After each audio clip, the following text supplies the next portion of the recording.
I'm Eric Marcus, and this is Making Gay History. This week, you'll meet Dr. Evelyn Hooker. She was something else, a force of nature, even at 81. But you had to be a force of nature to do what she did when she did it. Back in 1953, Dr. Hooker started work on a first-of-its-kind psychological study that demonstrated gay men were no different from straight men when it came to their sanity. At that time, just about everyone thought gay people were mentally ill. Homosexuality was a sickness. Even most gay people believed it. And what do you do when you're sick? You try to get cured. And that's what a lot of gay people did. So they spent years and fortunes trying to get over an illness they didn't even have. The really unlucky ones were forced against their will into horrible treatments that were nothing short of torture. Lobotomy, chemical castration, and shock treatment. And I'm really not kidding. Those were the ways in which gay people were treated. This is a story about serendipity, a pivotal moment in history when a gay psychology student named Sam Fromm set his sights on Dr. Evelyn Hooker. He urged Dr. Hooker to do a study of normal gay people to show the world what they were really like. That was in 1945. And then life got in the way, and Dr. Hooker set aside Sam's project. You can read about this part of Dr. Hooker's life on our website, makinggayhistory.com. So now it's 1953, when Dr. Hooker gets back to her work. She found the men she needed, she gave them psychological tests, and then got top psychologists to review the results. When you hear Dr. Hooker talk about someone named Bruno, that's Dr. Bruno Klopfer, a German psychologist. He was one of the study's judges. So in August 1989, I fly out to Los Angeles and I drive my rented convertible, because it's Los Angeles, to Dr. Hooker's apartment in Santa Monica. It's just a couple of blocks from the beach. She welcomes me into her double-height living room. Bookshelves reach to the ceiling. And I just about choke on the air. It's saturated with smoke and nicotine, and I'm thinking, please God, don't smoke through the whole interview. But she does. Before we sit down, Dr. Hooker shows me her small office. It's lined with cabinets filled with the files of the 60 men she studied. The contents of those cabinets changed the course of history. We head back into the living room. Dr. Hooker leads the way, and she walks really slowly and deliberately. She's got spinal arthritis and gingerly lowers her 6-foot frame into her high-backed leather easy chair. I clip the microphone to her blouse. She lights a cigarette and draws deeply, and I press record.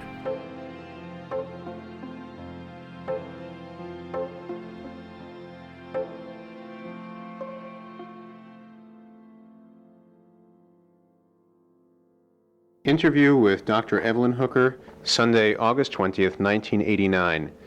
Interviewer is Eric Marcus. Location is the home of Dr. Hooker in Los Angeles, California. They wanted us to come to dinner. We went to dinner. His lover was introduced as his cousin, a much older man, George, and you wouldn't believe, since you didn't live then, you would not believe how gay men, they could put on a business suit, no humor. They were afraid to have me know that they wanted my approval so much that they were afraid to let me know that they were gay.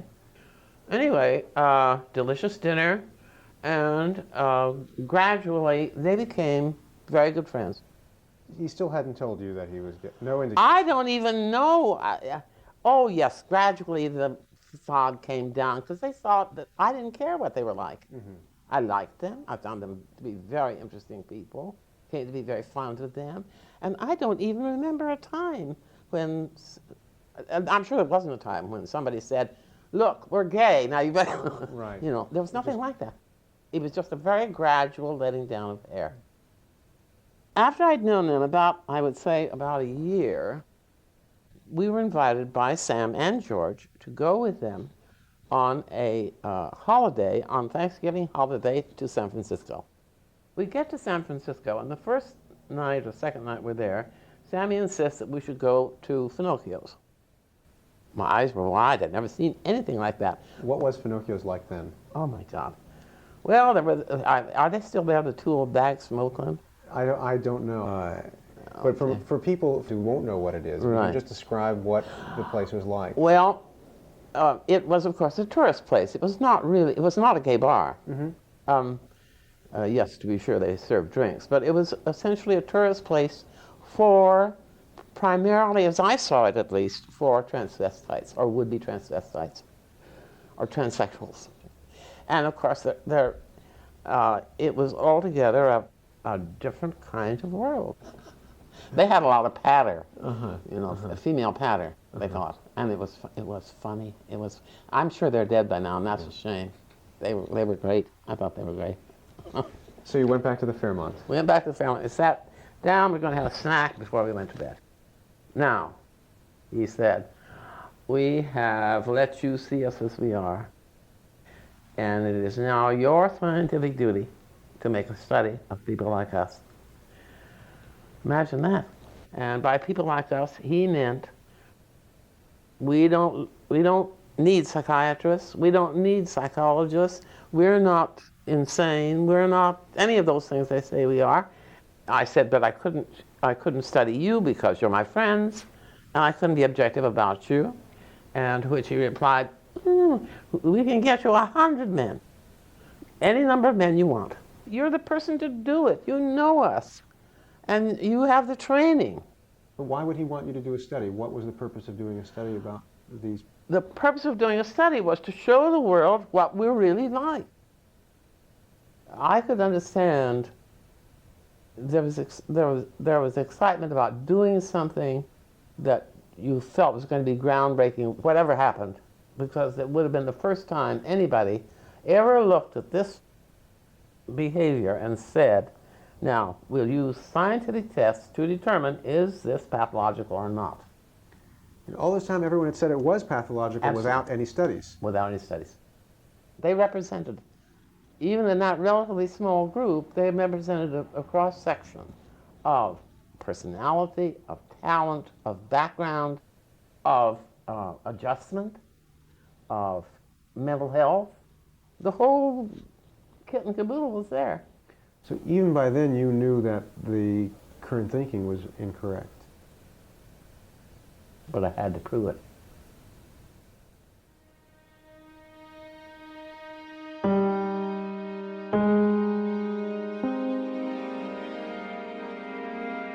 Dr. Evelyn Hooker, Tape 2, Side 1.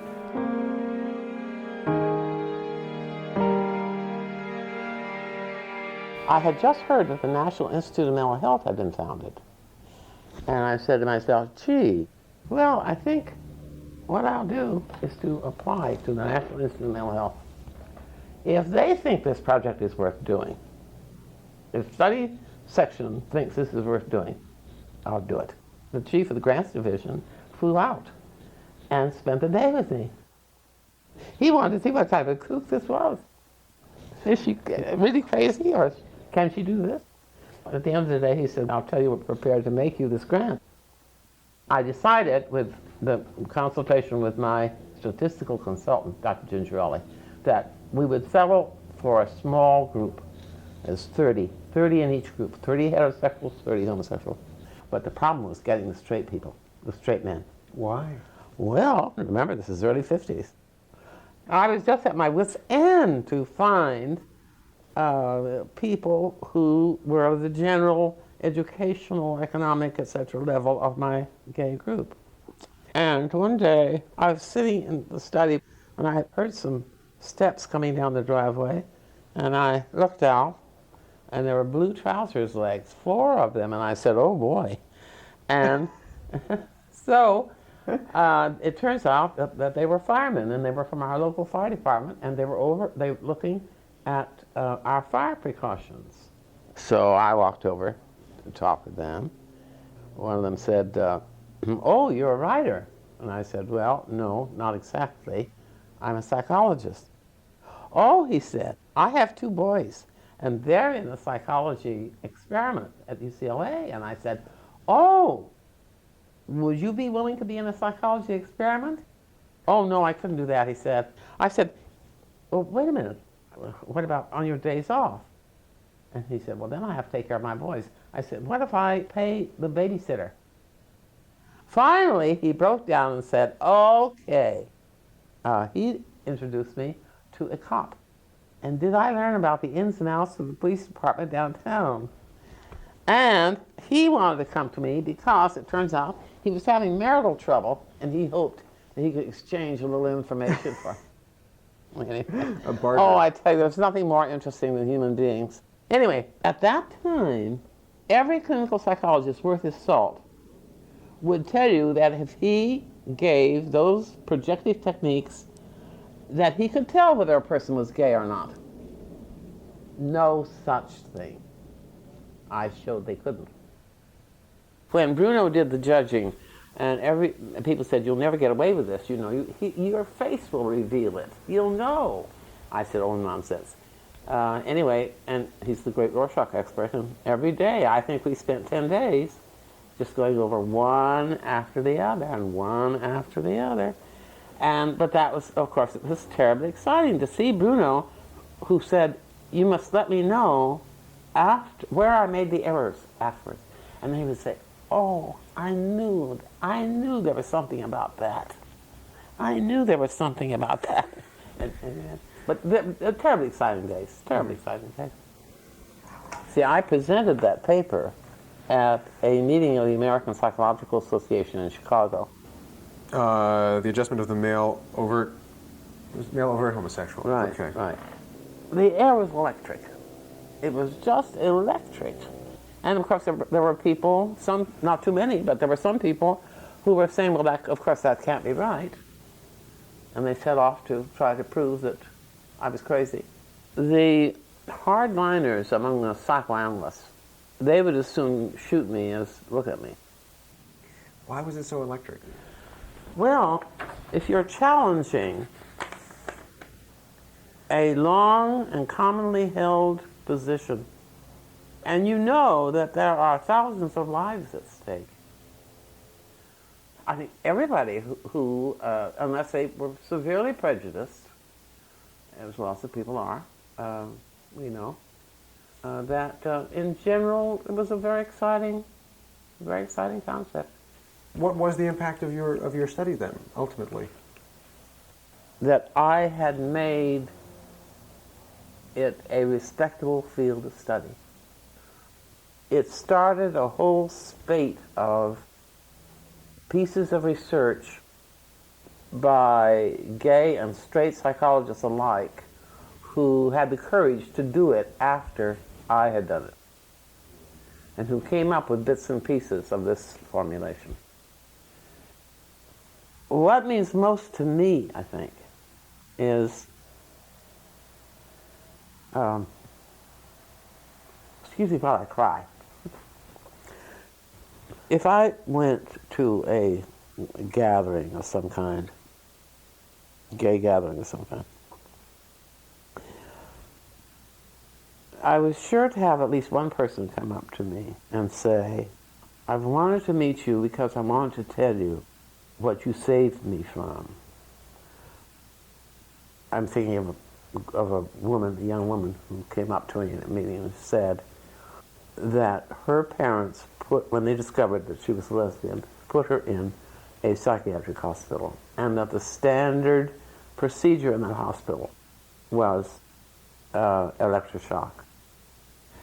But that her psychiatrist was familiar with my work, and he was able to keep them from giving it to her, with tears streaming down her face.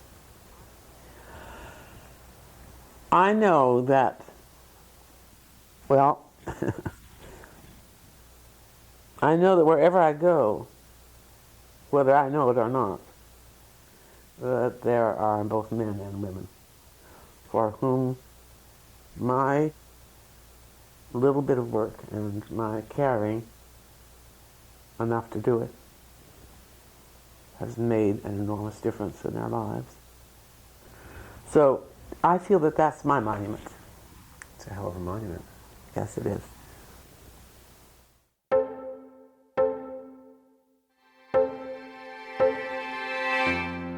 When Dr. Hooker got back from the Chicago convention, she met up with a group of the gay men she interviewed for her study at an LA restaurant, and she shared the results with them. But one person who never knew the results was Sam Fromm, Dr. Hooker's friend. He's the one who urged her to do the study in the first place. He was killed in a car crash before the study was finished.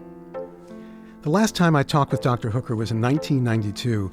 By then she had circulatory problems and she couldn't travel. So she missed the premiere of the documentary about her life at the Castro Theater. That's in the heart of San Francisco's gay community. But I was there. And as soon as I got home, I called Dr. Hooker with a full report about the audience's reaction. They gave it a standing ovation.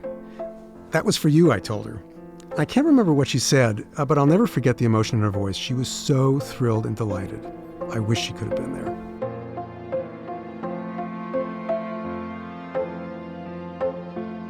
I'd like to thank our executive producer, Sarah Birmingham, our audio engineer, Casey Holford, and our talented composer, Fritz Myers.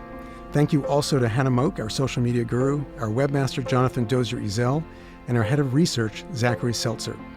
We had production assistance from Jenna Weiss-Berman, whose commitment to this project made it possible. The Making Gay History podcast is a co-production of Pineapple Street Media with assistance from the New York Public Library's Manuscripts and Archives Division. Funding is provided by the Arcus Foundation, which is dedicated to the idea that people can live in harmony with one another and the natural world. Learn more about Arcus and its partners at arcusfoundation.org. And if you like what you've heard, please subscribe to the Making Gay History podcast on iTunes, Stitcher, or wherever you get your podcasts. You can also find all our episodes on our website at makinggayhistory.com. That's where you'll also find photos and really interesting background information on each of the people we feature. So long, until next time.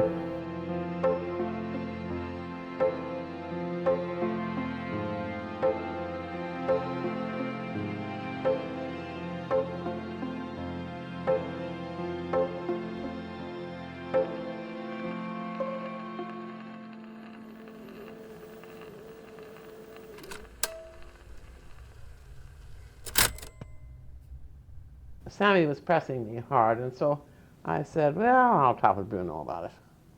So I went to Bruno, told Bruno about this, what I've told you, and he said, oh, jumped up, practically leaped out of his chair and said, you must do it, Evelyn, you must do it, he said. He is absolutely right. We don't know anything about people like him. The only ones we know about are the people who come to us as patients. And of course, many of them are very disturbed and pathological and so on, so on, so on, so on. You must do it, he said. So I said, okay, Bruno, I'll do it.